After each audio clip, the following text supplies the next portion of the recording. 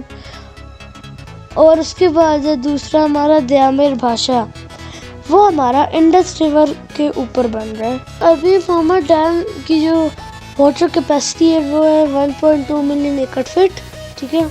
اس کا یہ فائدہ ہے، مومند ڈیم کا یہ فائدہ ہے کہ پشاور اور نوشہرہ جو ہے ہر سال سیلاب کا شکار بن جاتا ہے. تو اسی لیے جب مومند ڈیم بنے گا تو پھر پشاور اور نوشہرہ میں سیلاب نہیں آئے گا. تو دوستو مومند ڈیم کے بعد ہے ہمارا دیامیر بھاشا، ٹھیک ہے. یہ ہمارا انڈس ریور کے اوپر بن رہا ہے تربیلا ڈیم کے ساتھ، ٹھیک ہے. اس کی واٹر سٹوریج کیپیسٹی ہے 6.4 ملین ایکڑ فٹ، ٹھیک ہے. اس کا فائدہ یہ ہے کہ جو تربیلا ڈیم ہے نا اس کی لائف زیادہ ہوگی، یعنی کہ اگر فار ایگزامپل اگر تربیلا ڈیم اس کا پانی ختم ہو جاتا ہے، ٹھیک ہے، تو پھر جو ہے ہم لوگ دیامیر بھاشا ڈیم سے پانی لے سکتے ہیں، ٹھیک ہے. وہ بیک اپ ہو جائے گا ہمارے لیے دیامیر بھاشا، ٹھیک ہے. اور ہم لوگ اب پھر سے بھر دیں گے تربیلا ڈیم. تو اسی لیے تربیلا ڈیم کی جو لائف ہے وہ زیادہ وہ اس میں اضافہ ہو جائے گا. لیکن دوستو جو دیامیر بھاشا ہے پہاڑوں پہ بن رہا ہے، اس لیے دیامیر بھاشا جو ڈیم ہے وہ بہت ہی مہنگا پڑ رہا ہے، بہت ہی ایکسپینسو ہے. تو ابھی ہم لوگ چلتے ہیں کالا باغ ڈیم کی طرف، ٹھیک ہے. تو تربیلا ڈیم کے بعد کابل ریور، ہارو ریور، سوان ریور جب انڈس ریور کے ساتھ ملتے ہیں تو ان کو سٹور کرنے کے لیے ہمارے پاس کوئی ڈیم نہیں ہے.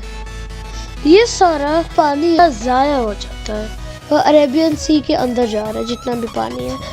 تو اسی لیے کالا باغ ڈیم بنا رہے ہیں کیونکہ جو پانی ہے وہ زیادہ سے زیادہ ضائع نہ ہو. کالا باغ ڈیم جو ہے ہمارا چشمہ بیراج چشمہ بیراج کے ساتھ میاں والی کے قریب بن رہا ہے، جو ہمارا قلعہ باغ ڈیم ہے۔ تو ابھی میں قلعہ باغ ڈیم کے فائدے بتاتا ہوں، ٹھیک ہے؟ تو سب سے پہلے جو انڈس ریور سے پانی آ رہا ہے وہ سارا سٹوریج ہو جائے گا۔ جو پانی آ رہا ہے وہ عربین سی میں نہیں جائے گا، بلکہ جو سارا پانی ہے وہ سٹوریج ہو جائے گا۔ قلعہ باغ ڈیم کا دوسرا فائدہ یہ ہے کہ یہ بہت ہی کم خرچے میں بن رہا ہے، کیونکہ یہ قدرتی طور پہ ایک باؤل شیپ پہ ہے۔ یہ جو جگہ ہے باؤل شیپ پہ ہے۔ تو ابھی جو سب سے بڑا فائدہ ہے قلعہ باغ ڈیم کا وہ یہ ہے کہ جب پلان کیا گیا تھا 1950 میں کہ قلعہ باغ ڈیم بنایا جائے گا، تو اس کے ساتھ انہوں نے یہ بھی پلان کیا تھا کہ رسول لنک کنال بھی اس کے ساتھ ہی بنایا جائے گا۔ تو دوستو، رسول لنک کنال کا یہ فائدہ ہے کہ جب منگلا ڈیم میں پانی ختم ہو جائے گا تو ہم قلعہ باغ ڈیم سے پانی رسول بیراج تک پہنچا سکتے ہیں اور پیچھے منگلا ڈیم کی پانی بند کر کے اسے دوبارہ بھر سکتے ہیں۔ منگلا ڈیم کی جو کیپیسٹی ہے پانی کی وہ ضرورت سے کم ہے، تو پھر جب گرمیاں ہوں گی نا تب پانی اور کم ہو جائے گا۔ فصلوں کے موسم میں منگلا ڈیم کو پانی زیادہ چاہیے ہوتا ہے تاکہ کنال میں پانی آ سکے اور پھر فصل اگ سکے، لیکن منگلا ڈیم میں پانی کم ہو جاتا ہے، ٹھیک ہے؟ تو پھر رسول لنک کنال کی مدد سے قلعہ باغ ڈیم سے منگلا ڈیم میں پانی بھر دیں گے اور پھر لوگ نہریں بھی نکال سکیں گے اور پھر جو فصلیں ہوں گی وہ گرو کر۔ قلعہ باغ ڈیم کے کچھ اور فائدے یہ ہے کہ 3600 میگا واٹ بجلی پیدا ہوئے گی، ٹھیک ہے؟ اور قلعہ باغ ڈیم میں جو 49.22% جو پانی وہ سندھ کو ملے گا، ٹھیک ہے؟ اور تیسرا یہ فائدہ ہے کہ جو KPK میں جو زمین سوکھی ہوئی ہے اس کو پانی ملے گا، جس سے جو ہماری زراعت ہے وہ ترقی کریں گی۔ تو دوستوں، اسی لیے کہتے ہیں کہ حکومت انڈسٹریز کو کچھ نہ دے، صرف قلعہ باغ ڈیم دے دے۔ آپ کی کیا رائے ہے؟ کمنٹ سیکشن میں ضرور بتائیے گا۔ دوستوں، آپ کو بھی ویڈیو کیسی لگی کمنٹ سیکشن میں ضرور بتائیے گا، اور اس کے ساتھ ساتھ ہماری ویڈیو کا اینڈ ہو چکا ہے۔ And don't forget to like, share, subscribe my channel.